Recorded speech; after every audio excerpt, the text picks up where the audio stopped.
నమస్తే. Multi starrer movie ఇప్పటిదాకా ఈ కాంబినేషన్ మీరు ఎప్పుడు వినుండరు. అదేంటి అంటే సౌత్ ఇండియన్ డైరెక్టర్ అట్లీ దర్శకత్వంలో రాబోతున్నటువంటి సౌత్ సూపర్ స్టార్, పూర్తి ఇండియన్ సూపర్ స్టార్గా పిలువబడేటువంటి ఒక రజనీకాంత్తో పాటు సల్లుభాయ్ సల్మాన్ ఖాన్తో ఒక సినిమా రాబోతుంది అనే వార్తలు మాత్రం ఇప్పుడు చక్కర్లు కొడుతున్నాయి. అయితే ఇదే ఒక క్రేజీ కాంబినేషన్ అయితే దీనికి సంబంధించిన బడ్జెట్ మాత్రం 1000 కోట్లు అని చెప్పేసి అంటున్నారు. దీంట్లో ఎంతవరకు నిజం ఉంది అనేది మనతో పాటు సీనియర్ జర్నలిస్ట్ హేమ్ సుందర్ గారు ఉన్నారు. వారిని అడిగి తెలుసుకుందాం. సార్ నమస్తే. నమస్తే అండి. సార్, అట్లీ ఇంతకుముందే జవాన్ అనే సినిమాతో సూపర్ డూపర్ హిట్ కొట్టాడని చెప్పుకోవచ్చు. ఎందుకంటే షారూఖ్ ఖాన్కి డంకీ ఇట్లాంటి సినిమాలతో కొంత నిరాశపరిచిన మళ్ళీ దానికంటూ ఒక షారూఖ్ ఖాన్ కంటూ ఒక ఇమేజ్ని క్రియేట్ చేసింది అయితే సౌత్ ఇండియన్ డైరెక్టర్ అని చెప్పుకోవచ్చు. ఇప్పుడు సౌత్ ఇండియన్ డైరెక్టర్ సంబంధించి చేతుల్లో పెద్ద పెద్ద స్టార్స్ రావడం, అంటే చాలా యంగ్ డైరెక్టర్ అని చెప్పుకోవాలి అట్లీ. అలాంటి డైరెక్టర్ చేతుల్లో రజనీకాంత్ ప్లస్ సల్మాన్ ఖాన్ వీళ్ళిద్దరినీ కూడా కంట్రోల్ చేయగలుగుతారంటారా? నిజంగా ఈ స్టోరీ నిజం అంటారా లేదా గాసిప్ అనుకోవచ్చా? గాసిప్ కాదు, అఫీషియల్ వార్తే.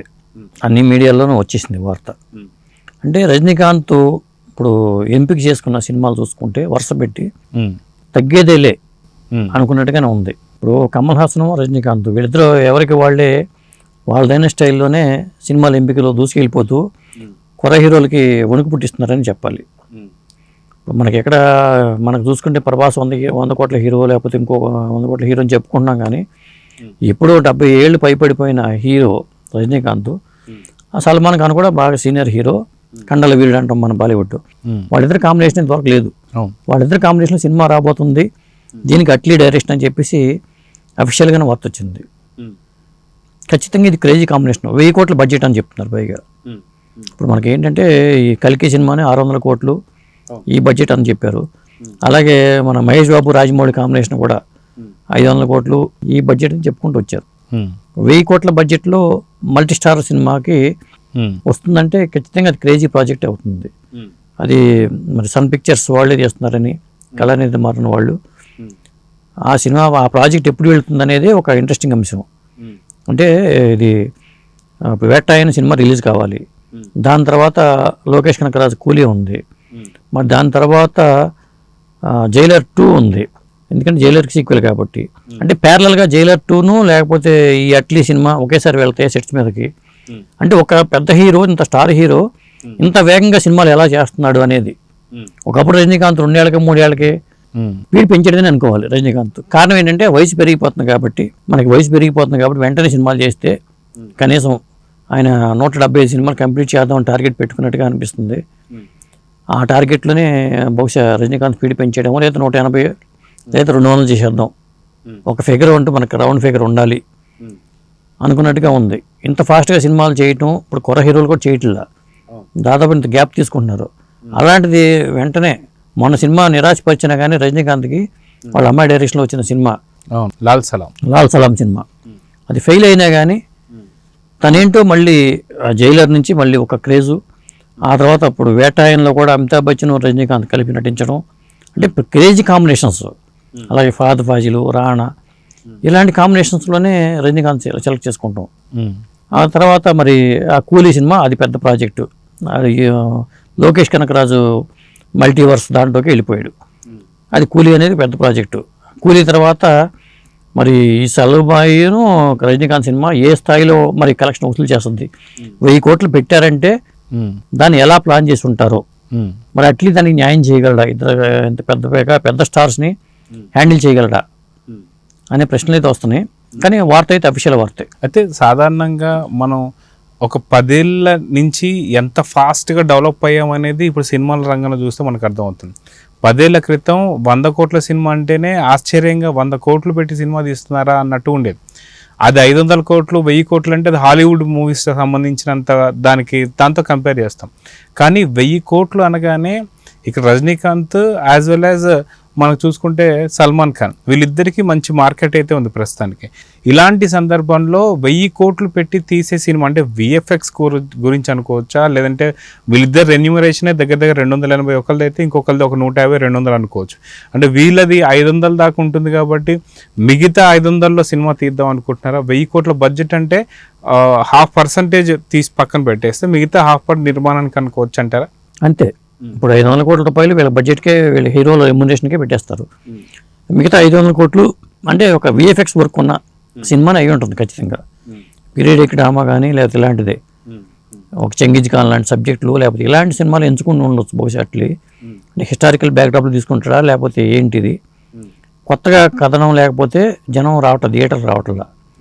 ఇవాళ మనం చూసాం కల్కి సినిమా ఓపెనింగ్స్ పరంగా చూసుకుంటే కొత్త రికార్డు బ్రేక్ చేసింది. థియేటర్కి జనం రావట్లేదు అన్న థియేటర్లు అనుకున్న వాళ్ళు మరి ఎందుకు ఇలా టికెట్లు బుక్ చేసుకుని సినిమాకి కల్కి వెళ్తున్నారంటే కారణం అంత బడ్జెట్లో సినిమా తీసుకురావడం, ఆ కాంబినేషన్స్కే వర్కౌట్ అవుతుంది వాళ్ళు.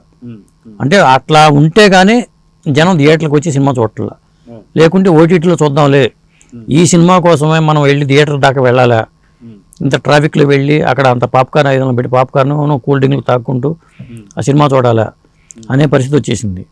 అందువల్ల ఇక ముందు నేను అనుకునేవాడి పెద్ద హీరోలు అందరూ కూడా ఈ తరహా సినిమాలకి వెళ్తారు.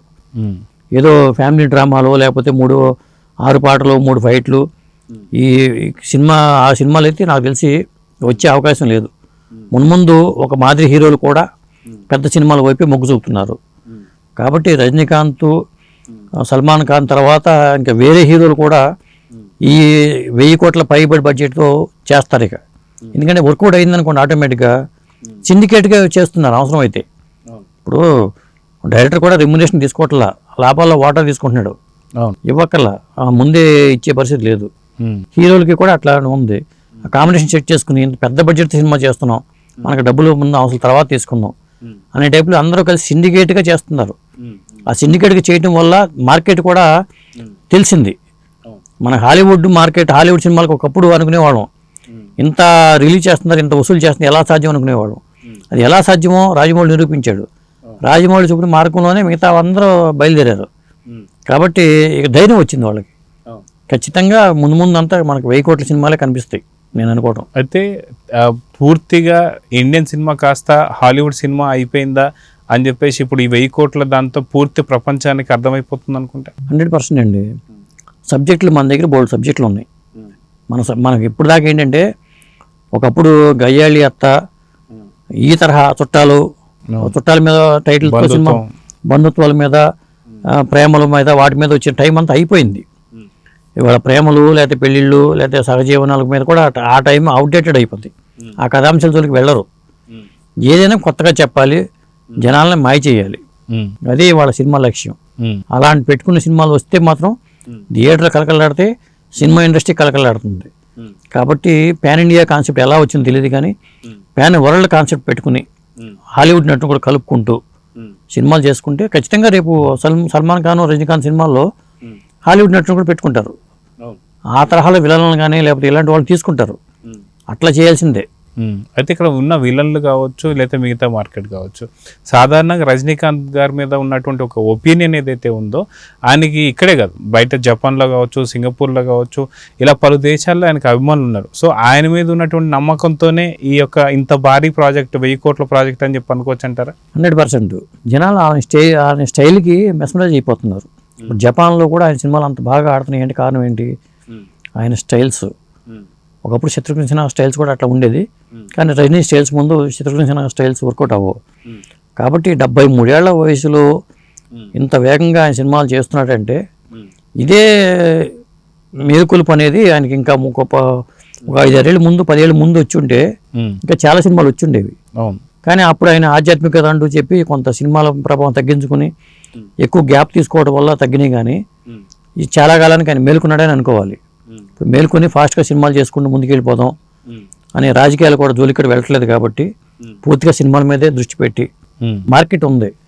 మార్కెట్ ఉన్నప్పుడు దాన్ని క్యాష్ చేసుకోవడం లేదా జనానికి కావాల్సిన వినోదాన్ని అందించడం, ఆ టార్గెట్ పెట్టుకున్నాడు రజనీకాంత్. ఈ సల్మాన్ ఖాన్ అంటే మాకు చెప్పేది ఏంటి, బాలీవుడ్లో అతను మంచి కండల వీరుడు, అతని సినిమాలు కూడా క్రేజ్ ఉంది. సినిమాలు ఆడినా ఆడకపోయినా సల్మాన్ ఖాన్ అంటే ఒక క్రేజ్. కాబట్టి ఇద్దరు దిగ్గజాలు పోటీ పడుతున్నట్టుగానే మనం భావించాలి. ఇప్పుడు ఇద్దరు దిగ్గజాలు కాబట్టి ఒకవేళ సల్మాన్ ఖాన్ హీరోగా లేదా నెగిటివ్ షేడ్లో రజనీకాంత్ని ఊహించుకోవచ్చు అంటారు? రజనీకాంత్ నెగిటివ్ షేడ్లో చూసినా మనకు జనం యాక్సెప్ట్ చేస్తారండి, ఖచ్చితంగా చేస్తారు. ఇప్పుడు మనకి రోబో సినిమాలు ఉంది, మరి ఒక రోబో విలన్గానే చేసింది కదా, ఎంత ఎంజాయ్ చేశారు అది ఆ పాత్రకి. ఖచ్చితంగా అలాంటిది ఏదో మొత్తానికి ఒక మాయ చేసి ఉంటాడు అట్లీ. కాబట్టి అంటే సౌత్ డైరెక్టర్స్ అందరూ బాలీవుడ్లో శాసిస్తున్నారనడానికి ఉదాహరణ ఇదే. ఇప్పుడు అట్లీ మొన్న జవాన్తోనూ అక్కడ సక్సెస్ అయ్యాడు, మళ్ళీ కాంబినేషన్ వర్కౌట్ చేసాడంటే సౌత్ వాళ్ళ హవా అనేది ఇక కొనసాగుతుందని అనుకోవాలి. చూద్దాం సార్, ఖచ్చితంగా ఈ 1000 కోట్ల ప్రాజెక్ట్ ఏదైతే ఉందో ఒక మంచి స్థాయికి రావాలని చెప్పి హాలీవుడ్ని శాసించే స్థానానికి వెళ్ళాలని చెప్పి కోరుకుందాం. నమస్తే. నమస్తే.